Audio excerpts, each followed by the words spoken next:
The video we have all been waiting for. What's up, guys? And many thanks again for joining me on another episode of The O'Neill Show. This one's a very important episode, and I hope many people see it. I was going to put in a little bit of American politics with this, but given the gravity of what's going down in Ottawa, Canada right now, I felt it would be a little distasteful of me to not dedicate this whole episode to the Freedom Truckers and the Freedom Convoy. So I promise the only American politics that I will inject into this is simply what's on my amazing shirt. But let's get right into this because there's a lot to cover, and I'm gonna be doing something a little differently. As many of you know from my previous episodes, I don't write scripts. I don't have cue cards. I just essentially shoot from the hip and talk and ramble. But unlike this video, I've actually written it down because I want to make sure I convey the message appropriately and correctly. So if it looks like I'm reading off of something, it's because I am, and I'm not afraid to admit that. So let's start right from the beginning. Before the convoy, and before our great, righteous, tyrannical leader decided to go into hiding, who's seen that one coming? When all these mandates came out, when COVID first hit, we as Canadians said, okay. When the mask mandates came out, we said, okay. When the 6 feet social distancing rule came out, we said, okay. And by the way, I've asked this to many people, and nobody, if anybody, can give me an answer as to where this 6-foot social distancing came from. Well, luckily for you, I actually have an answer as to where that came from. This is per CDC and the WHO. The 6-foot rule has no scientific data to back it up, as you'll find out in a minute. We all know that it was put in place so, if you're sneezing, coughing, whatever, it would help in the aid against spreading, which everybody with 2 brain cells to rub together already knew. It wouldn't work.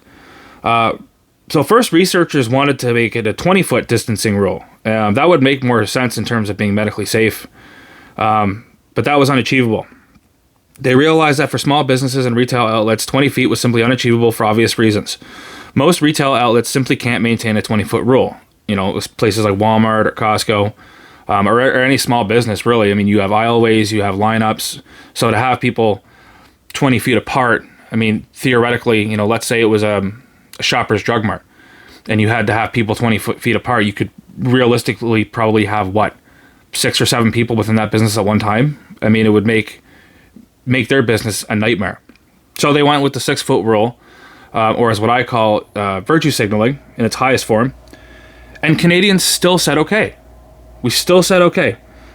And then what came would most consider the breaking point was the mandatory vaccinations to get into businesses, most businesses, or to work at most businesses. I know many people that have lost their job for not getting the vaccine. And yet Canadians still said okay. Now, this is my opinion where the divide started.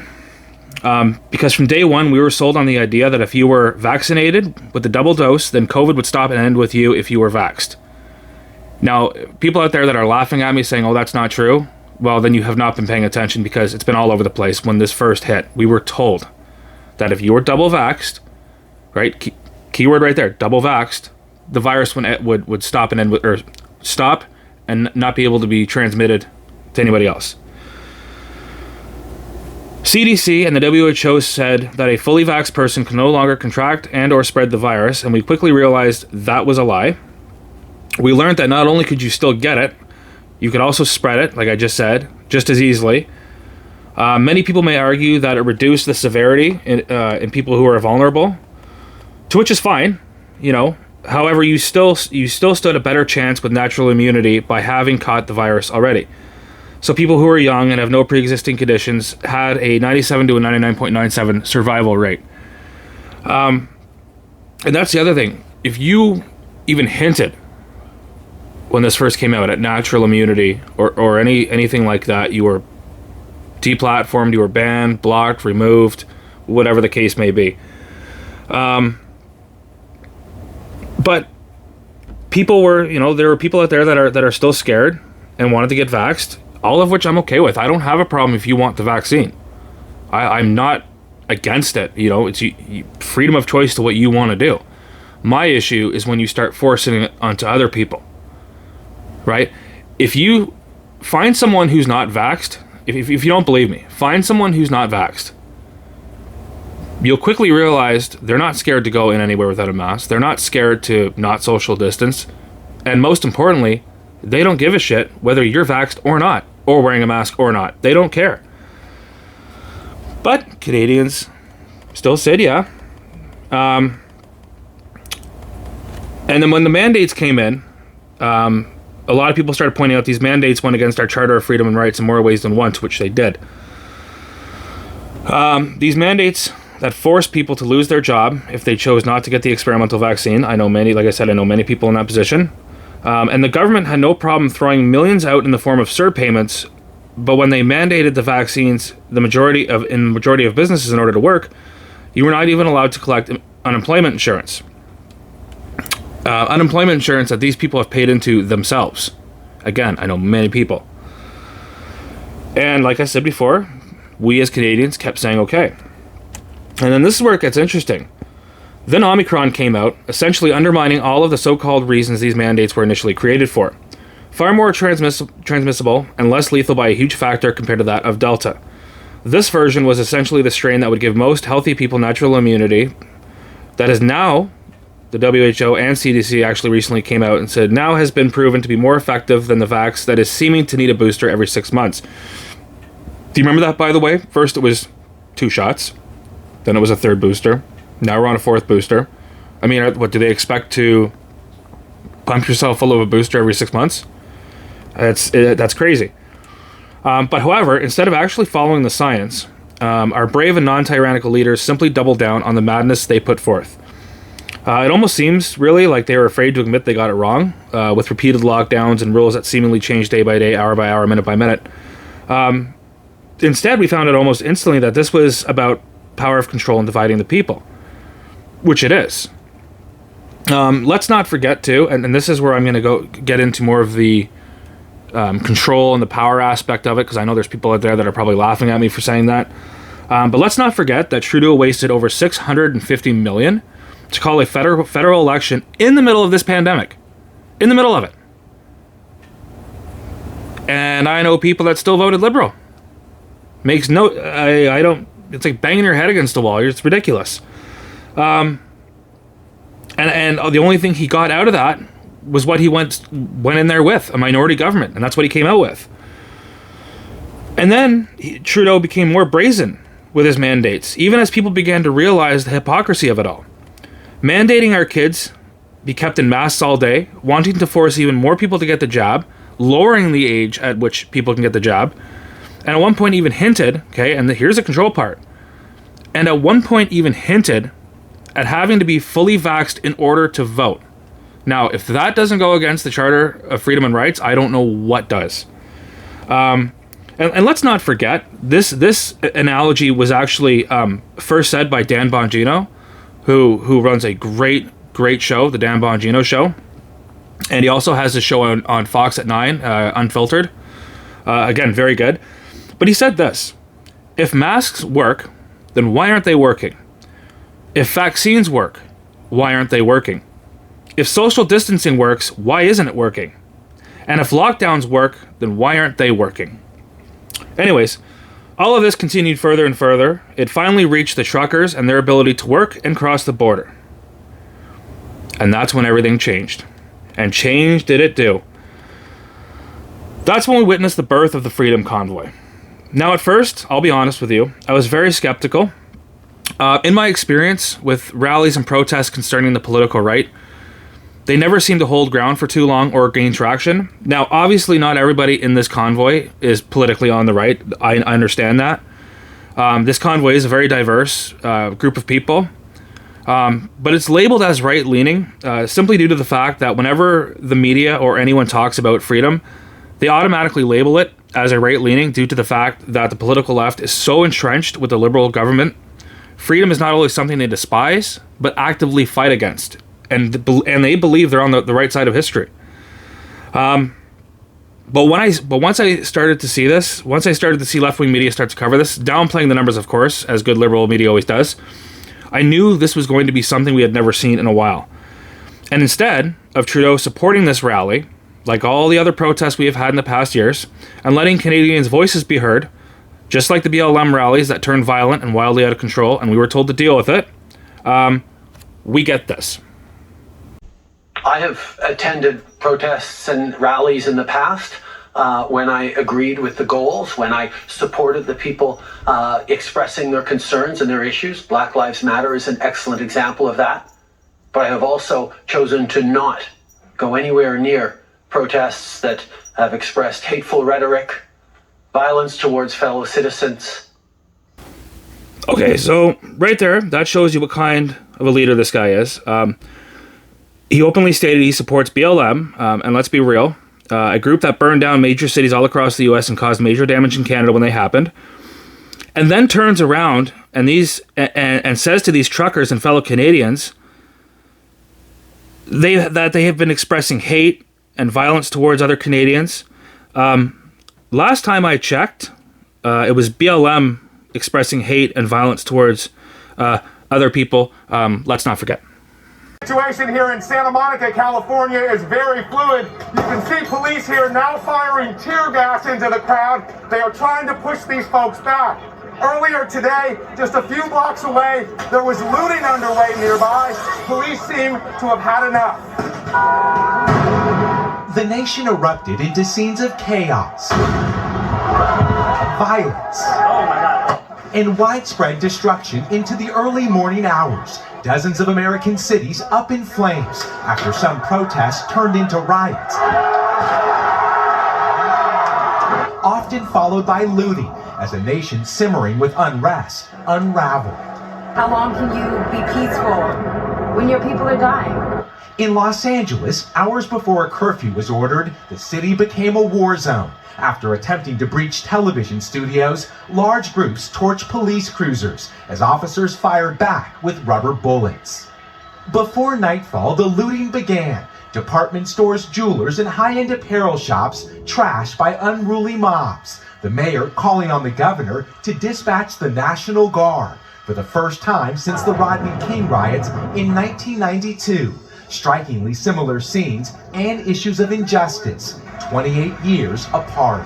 We've seen this before in Los Angeles. When the violence escalates, no one wins. How quickly we forget about those. So here he is again, making a speech I find rather interesting in terms of essentially how he shoots himself in the foot. Check this out. It's important to underline that close to 90% of truckers in this country are vaccinated, like close to 90% of Canadians.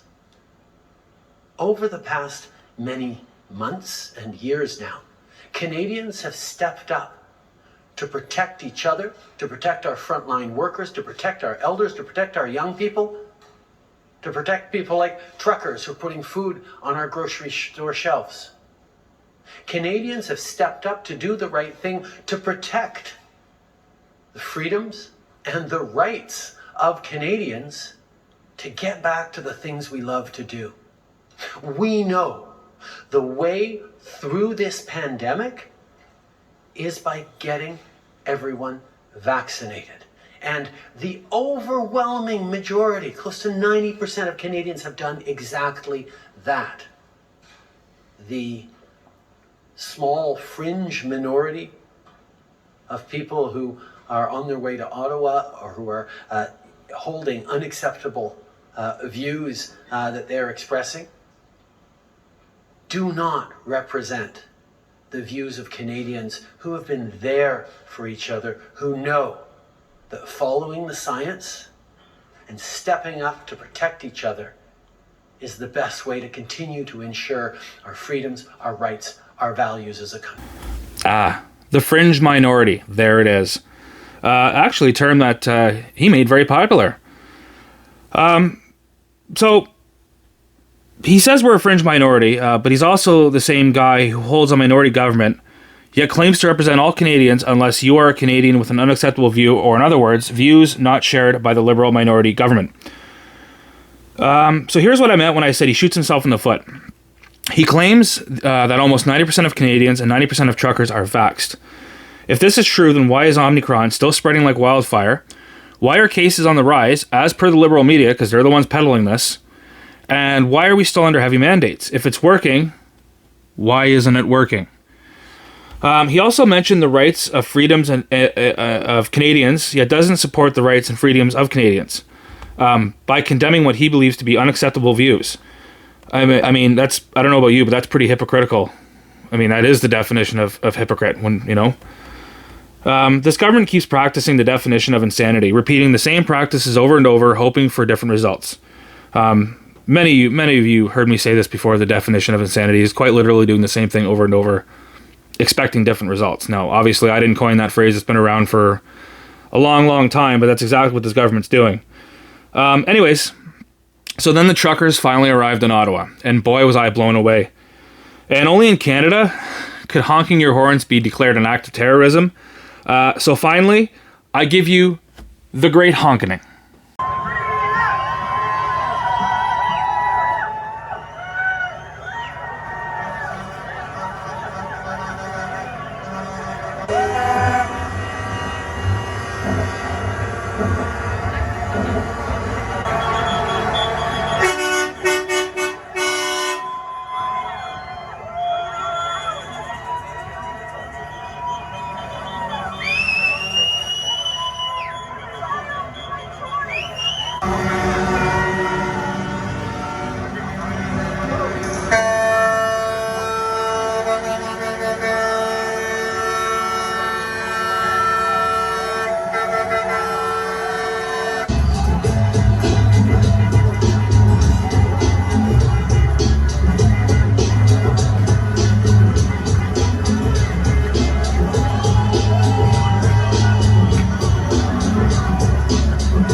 Yes, the small, violent, racist fringe minority.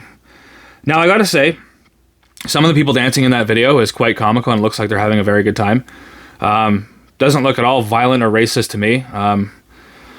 Hey, you know, what do I know, though? Now, the media wasted no time on reporting the bad things, and here's the thing. There are many antagonizers out there who show up pretending to be one of the peaceful, law-abiding protesters, and then commits acts of what you're about to see here, or lack thereof, in hopes to give the rally a bad name. It's almost comical now because you're about to see reports of monuments being defaced and Nazi flags apparently being flown. More on that later. But pay attention to how this is addressed. They say they support the right to protest, but then immediately take one of the two bad apples and lump everybody into the same category. And they're great for doing that when it comes to politically right rallies or protests. Check this out. Let's now reach out to Bernie Farber. He is the chair of the Canadian Anti-Hate Network in Canada. Bernie, thank you for joining us today. Thank you, Michael. Listen, I want to begin with your thoughts. As someone who grew up in Ottawa, as someone whose father was a Holocaust survivor, when you hear about swastikas being painted onto Parliament Hill, being used to deface property around the nation's capital, what goes through your mind? Well, it's absolutely frightening. I think you have to remember that it's not just me, but there are many of my friends and family and others in the Jewish community and in the community of color and other minority groups, but specifically those groups that have been targeted by Nazis and neo-Nazis in this country. You see swastikas and Confederate flags, but specifically swastika flags, on Parliament Hill, walking down residential streets, as the councillor just noted. I mean, it does fill you with apprehension, it fills you with fear, it fills you with concern. And as a child of Holocaust survivor, I understand it, but I actually think most Canadians get this. And it's not just a few malcontents or a couple flags. This so-called convoy actually seeded the ground, in my opinion, for the worst display of Nazi and racist propaganda that I have ever seen in this country. And I've been to lots of protests and many more such as these, going back to the late 1960s to this very day.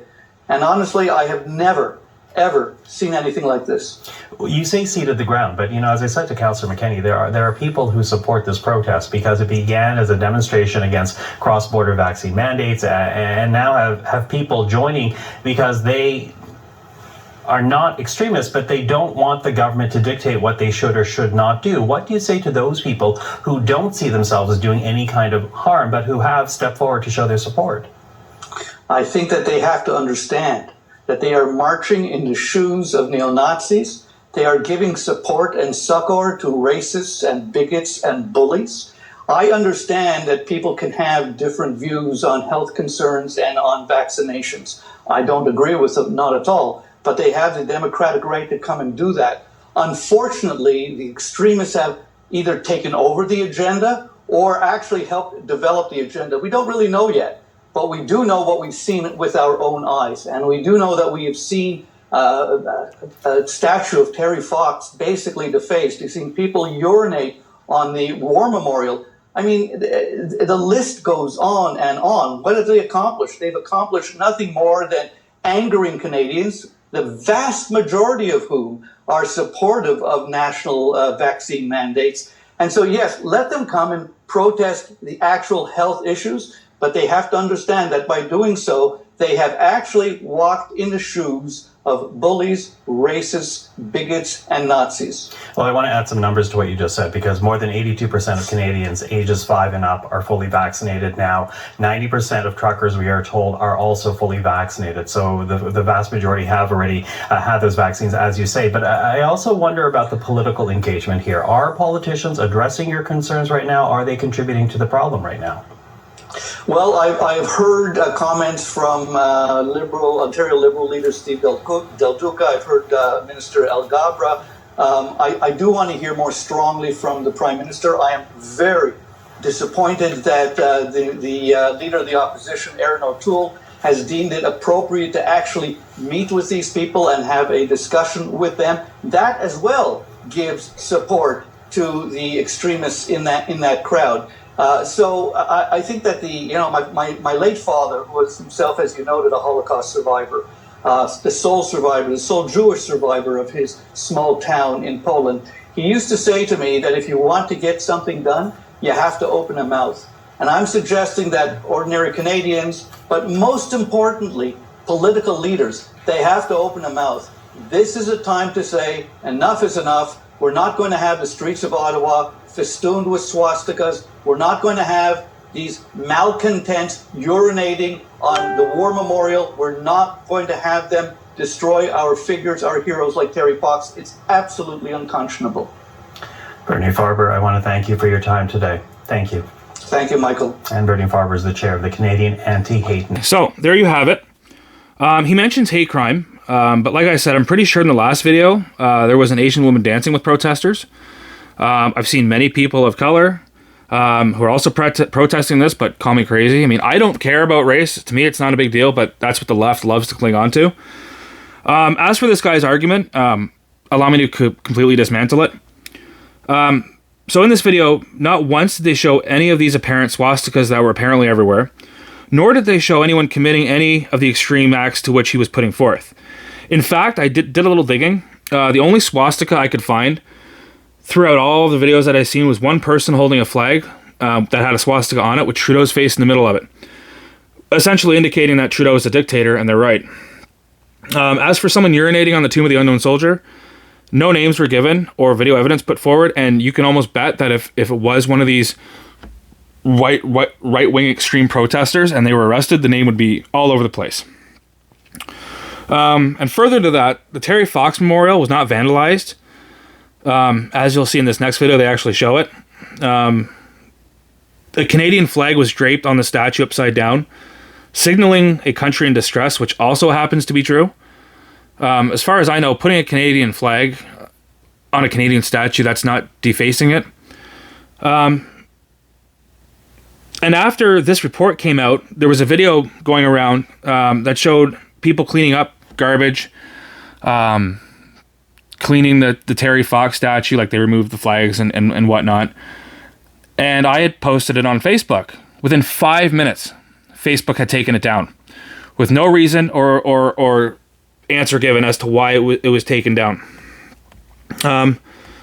So here's another report handed out by the media, and like always, doesn't disappoint in terms of the negative liberal twist, but this is where they actually show the statue. This one's a little bit longer, but it's worth to watch because this is how most of the media is portraying this. Check this out. But there are growing calls tonight to contain the demonstration that has brought tense moments for businesses and services. This is a live look at Parliament Hill this hour. A smaller crowd out than yesterday, but there was a shift in tone with anger directed at police, security, those trying to enforce indoor mask policies, and journalists looking to report on the developing situation. Ottawa police confirmed several criminal investigations underway tonight. The disturbing scenes sparking outrage and widespread condemnation include people dancing on the tomb of the unknown soldier at the National War Memorial and the statue of Terry Fox riddled with upside-down Canadian flags and protest signs. Police also investigating threatening behavior to officers, city workers, and others, along with damage to a city vehicle.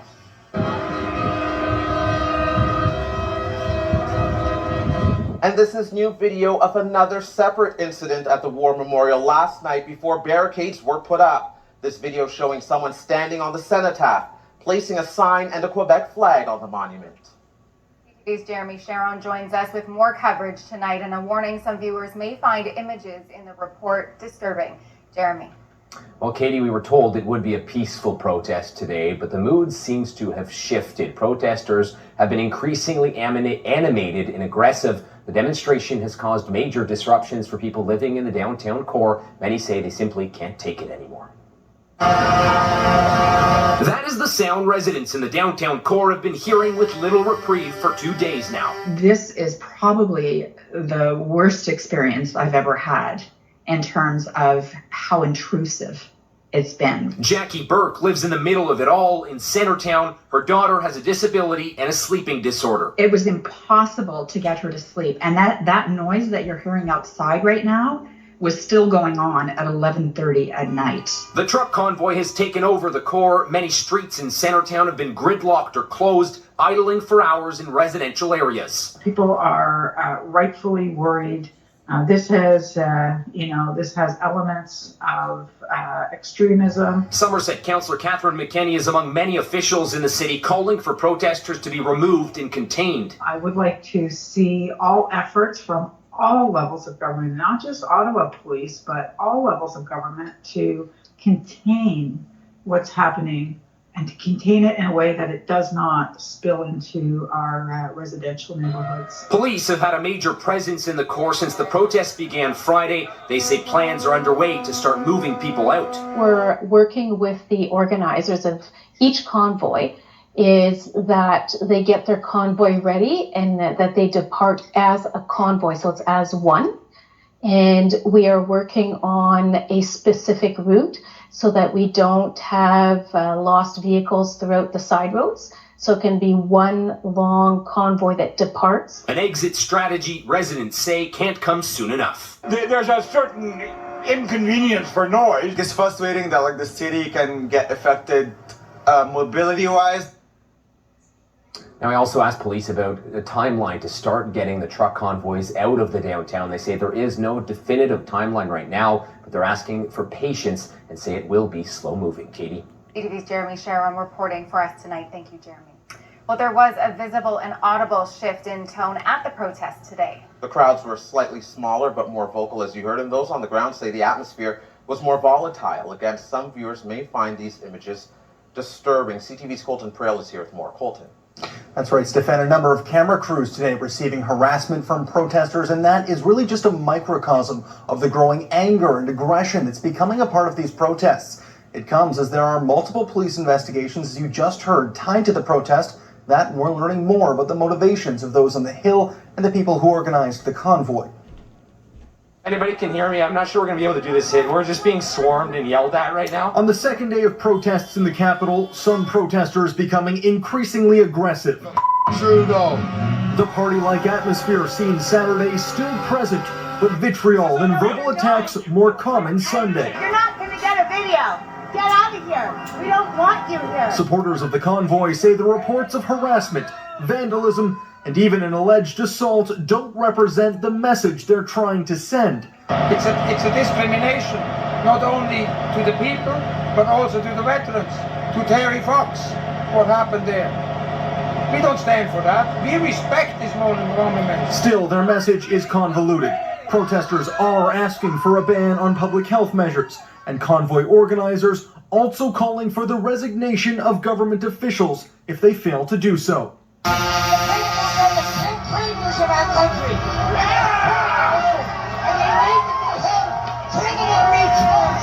We are the people. We're loved, we're passionate, we're love-giving, but enough's enough. Get out of our buildings now. It comes as the protest is littered with far-right symbolism, including Nazi and Confederate imagery. Nazi flags, that's not cool, but I think just we want to make our point that we are not the fringe minority, and we want to be heard.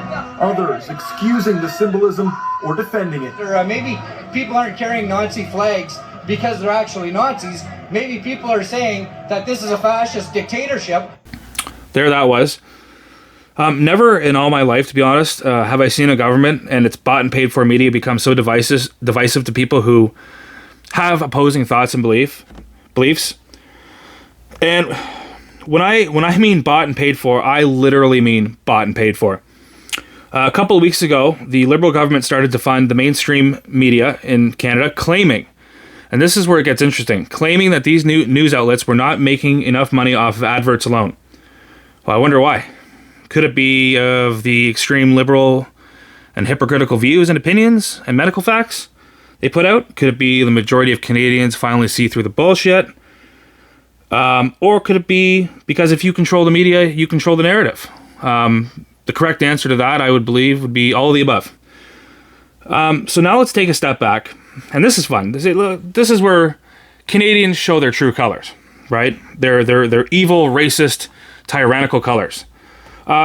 Here's a video showing what is actually happening in downtown Ottawa. Check this out.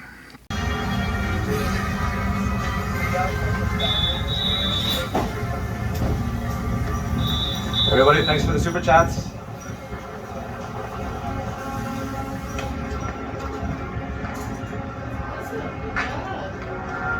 This is day 5 of protest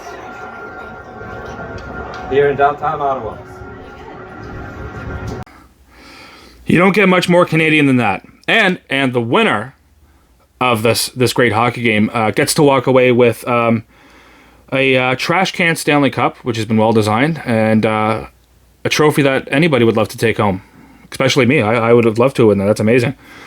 So also now, in order to combat this protest, GoFundMe has now locked up the over 10 million raised. Now, this has been going back and forth since this began, but either way, it doesn't matter. This isn't about money. This is about freedom and what these guys are doing. Now, thankfully, they've all come prepared. Everybody down there is pitching in with food, water, shelter, everything they need. They're getting it met. So it's been over a week now. And honestly, to my surprise, they're still holding extremely strong. And this is the part that's blowing my mind, because I thought for sure they would show up Saturday, be there Sunday. Monday, the majority of them would start to go home, and then it would slowly just kind of drift off, fade away. But no, they are holding down. And the movement has grown in size and ignited similar protests all over Canada. And even American truckers are taking part, which is amazing, if you ask me, but understandable as their dementia-ridden leader, Biden, is trying to do many of the same things Trudeau is, but thankfully not gaining much ground. I'm sorry, I lied. That was the second part of American politics I was going to inject here. That's it, I'm done. Either way, I hope everyone in this movement stays strong and firm. Despite what you hear from the media, you are making a difference. You really are. A lot of Canadians are seeing this now. The world is seeing it. We are on the world stage right now, and we have support from so many countries. And so many countries are also starting to do the same thing. Even in Europe, they have a convoy going right now. There are convoys going all over the place, because what better way to get your point across than to lock up everything, right? Truckers are the blood within the body of society. However, if this is the other thing too that we have to understand, if we are victorious in having all these mandates scrapped, don't think for a second that the media or any political leader will give credit to where credit is properly due. What I mean by this is, if these mandates are scrapped, our tyrant leader will simply say he was following the science and now it makes sense to have these mandates lifted, even though everyone knows full well it was because of these amazing truckers and fellow Canadians and what they did these past weeks. They stood up and said, enough is enough. These truckers and fellow Canadians took the time out of their lives to come down here and make their voices heard. They came from all over, said goodbye to their families, and made the long trip down to the capital and said, we are here and not leaving until this insanity ends for all Canadians. Not just them, for all Canadians. Whether you support them or not, they're doing it for you, so we can all get back to normal. The normal that was taken away by this very liberal government. So remember that.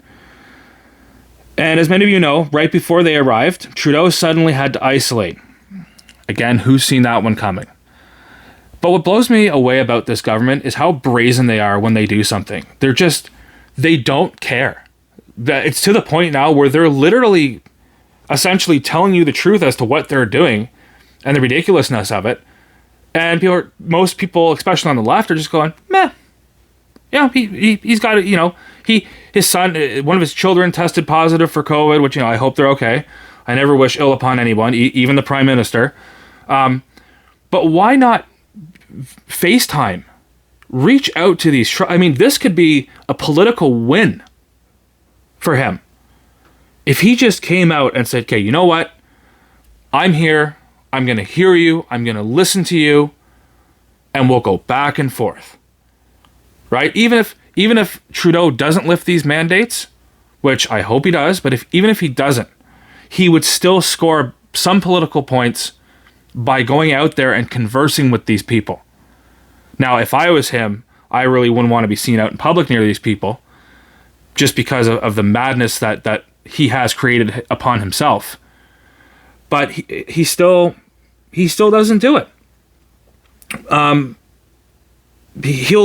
guarantee, one of two things is going to happen. I'll predict right here.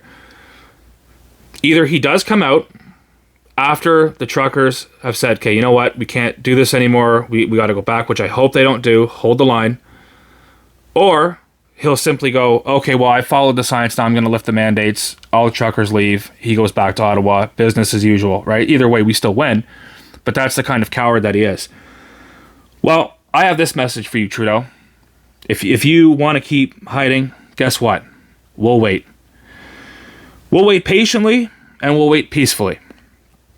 After all, let's be honest, what's another couple weeks when we've been living through this madness for over 2 years?